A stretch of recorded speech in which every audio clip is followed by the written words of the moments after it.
Welcome to AP power news. Anakapalli జిల్లా అనకాపల్లిలో హోంమంత్రి వంగలపూడి అనిత మీడియా సమావేశం. జిల్లాలో 2 రోజుల వ్యవధిలో 2 ప్రమాదాలు జరగడం దురదృష్టకరం.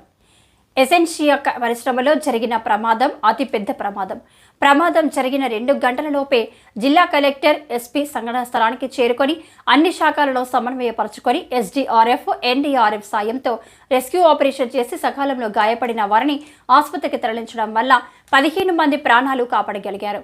ఈ దుర్ఘటనలో 17 మంది ప్రాణాలు కోల్పోగా 38 మంది గాయపడ్డారు.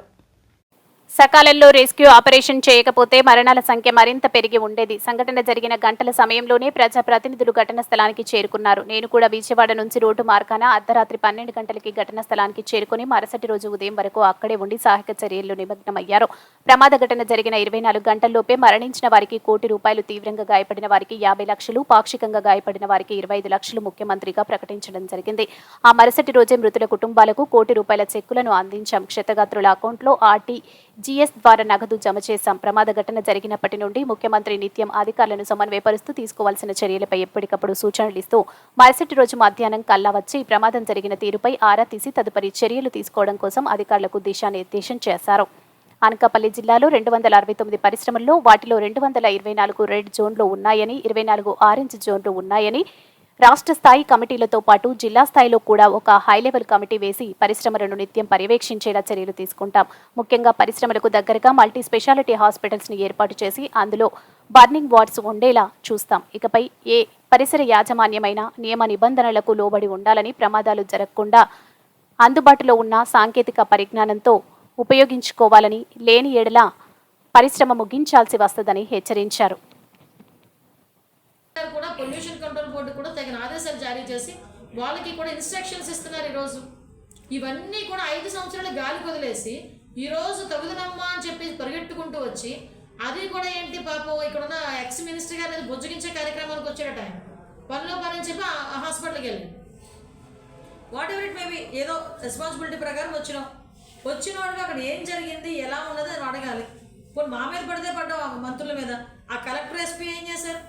గంటలోపు వెళ్ళారు, కూర్చున్నారు అక్కడికి. మీకు అందరికీ తెలుసు, ప్రెస్ వాళ్ళందరికీ తెలుసు వాళ్ళు ఎంతసేపు కూర్చున్నారు అన్నది. వాళ్ళని కూడా బ్లేమ్ చేస్తాం.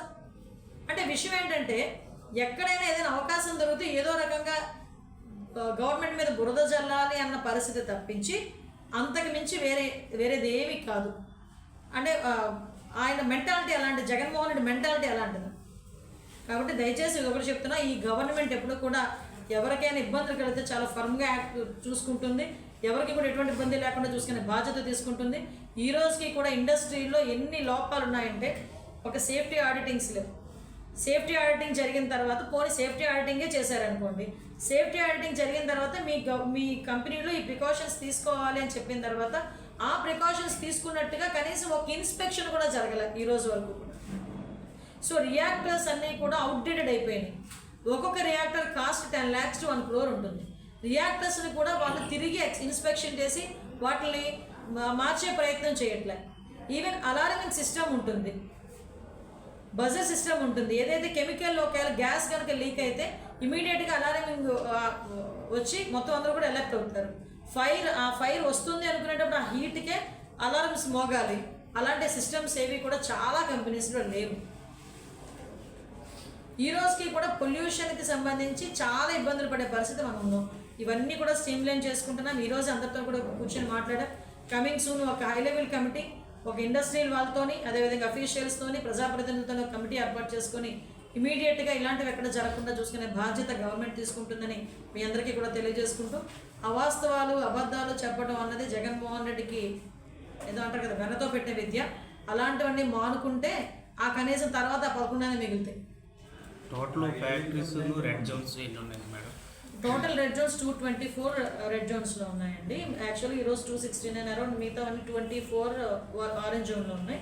ఈరోజు రెడ్ జోన్లో ఉన్న వాటి గురించి, అదేవిధంగా ఆరెంజ్ జోన్లో ఉన్న వాటితో మాట్లాడడం జరిగింది. మేడం, ఇప్పుడు లాస్ట్ టైం గవర్నమెంట్లో జరిగిన ప్రమాదాల మీద కలెక్టర్తో ఒక నివేదిక, ఎసెన్షియా ఫార్మా కంపెనీలో ఒకటి, నిన్న మళ్ళా పర్వాడ ఫార్మాస్యూటికల్స్లో సినర్జీ అండ్ కంపెనీలోని 2 ఇన్సిడెంట్లు జరగడం జరిగింది. విషయం ఏంటంటే ఎసెన్షియా ఫార్మా కంపెనీలోని ఇన్సిడెంట్ మనకి 2 o'clock ఆ టైంకి జరిగిన వెంటనే వితిన్ 45 minutes to 1 hourలోనే ప్రభుత్వ యంత్రాంగమైన మన కలెక్టర్ గారు, ఎస్పీ గారు, జేసీ గారు, అదేవిధంగా మిగతా డిపార్ట్మెంట్ వాళ్ళందరూ, fire department, NDRF, SDRF within 1.5 hourలో మొత్తం అంతా కూడా యజమాన్యం అంతా కూడా అక్కడ చేరుకున్నారు. ఆ విషయం ప్రతి ఒక్కరికి కూడా తెలుసు. సుమారుగా అక్కడ జరిగింది చాలా అతి పెద్ద ప్రమాదం. ఆ ప్రమాదం నుంచి బయట కాపాడడానికి ఫైర్ డిపార్ట్మెంట్ వాళ్ళు కూడా ఇమీడియట్గా రెస్పాండ్ అయ్యి దగ్గర 15 మందిని రెస్క్యూ ఆపరేషన్లో రక్షించడం కూడా జరిగింది. అది కనుక ఇన్ టైంలో జరగకుండా ఉండుంటే ఇంకా మనకి మృతుల సంఖ్య పెరిగేది. సీరియస్గా ఇంజ్యూర్ అయిన వాళ్ళు ఒక 20 మంది, కొంచెం పాక్షికంగా ఇంజ్యూర్ అయిన వాళ్ళు ఒక 18 మంది కూడా ఉండటం ఈరోజు ఇప్పటికీ కూడా హాస్పిటల్స్లో ఉండటం అనేది మనందరం కూడా చూస్తున్నాం. అంటే సుమారుగా 17 మంది చనిపోయిన తర్వాత అంతకుముందే ఇమీడియట్గా రెస్క్యూ ఆపరేషన్స్లో కానీ ఫైర్ని కంట్రోల్ చేసే విషయంలోనే కానీ ఎక్కడ కూడా కాంప్రమైజ్ అవ్వకుండా డిపార్ట్మెంట్ వాళ్ళందరూ కూడా దగ్గర మంటలు ఆర్పిన తర్వాత ఆ రెస్క్యూ ఆపరేషన్స్ అన్నీ జరిగి ఏవైతే డెడ్ బాడీస్ని బయటకు తీసుకొచ్చారో ఆ డెడ్ బాడీస్ అన్నింటినీ కూడా ఫర్ కన్సర్న్ ఇక్కడ కొంతమంది ఎన్టీఆర్ హాస్పిటల్కి కొన్ని కేజీహెచ్కి తరలించి మిగతా వాళ్ళందరినీ కూడా ఇమీడియట్గా ఎక్కడ హాస్పిటల్స్ ఉన్నాయో అన్నింటి దగ్గరికి పంపించడం జరిగింది. అయితే నన్ను కూడా గౌరవ ముఖ్యమంత్రి గారు అదే రోజు మాకు హోమ్ డిపార్ట్మెంట్ తాలూకా రివ్యూ జరగటం, రివ్యూ అయిన తర్వాత సీఎం గారు నన్ను ఆదేశించడం, ఇమీడియట్గా మనం బయలుదేరెళ్ళామంటే బై రోడ్ నేను నైట్ 12:30కి ఇక్కడ చేరుకున్నాను. 12:30 నుంచి మరుసటి రోజు చంద్రబాబు నాయుడు గారు వచ్చి వెళ్ళినంత వరకు కూడా నేను ఆ ఫార్మా కంపెనీ దగ్గర నేను కూడా స్టే చేశాను. అంటే సుమారుగా అక్కడ ఎటువంటి ఇబ్బంది కలగకూడదు, ఫర్దర్గా ఎటువంటి సంఘటనలు జరగకూడదు.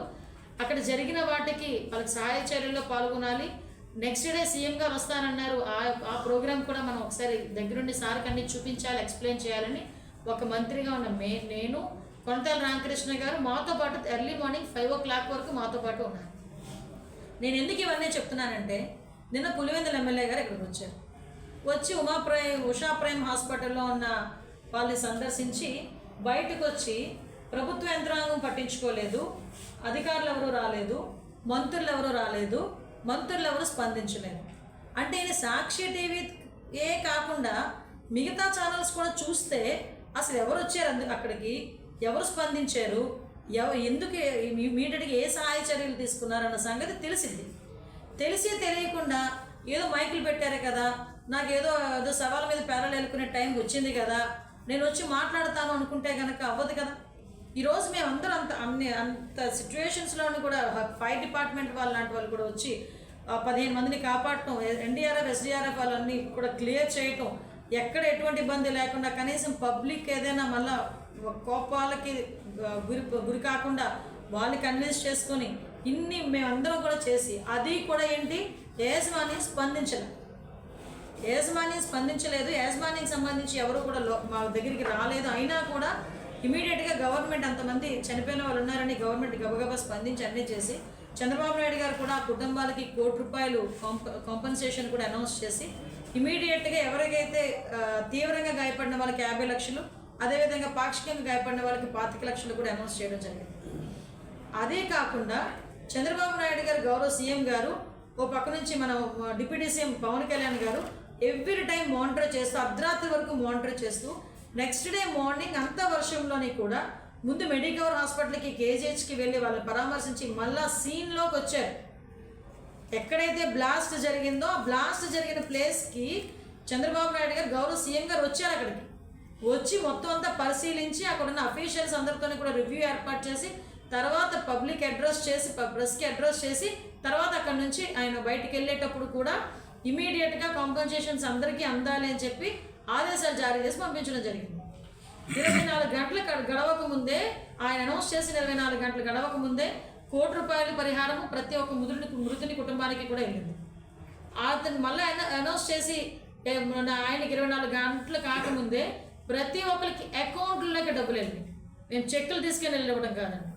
₹50 లక్షల తీవ్రంగా గాయపడిన వాళ్ళు 20 మందికి ₹50 లక్షలు, అదేవిధంగా పాక్షికంగా గాయపడిన వాళ్ళకి 18 మందికి ₹25 లక్షల చొప్పున ప్రతి ఒక్కరికి కూడా ఆర్టీజీఎస్ చేసి వాళ్ళకి కన్ఫర్మేషన్ పత్రాలు కూడా మేము ఇవ్వడం జరిగింది. ఇన్ని జరిగితే కాంపన్సేషన్ ఇవ్వలేదు, కాంపన్సేషన్ ఇవ్వకపోతే ధర్నా చేస్తాను,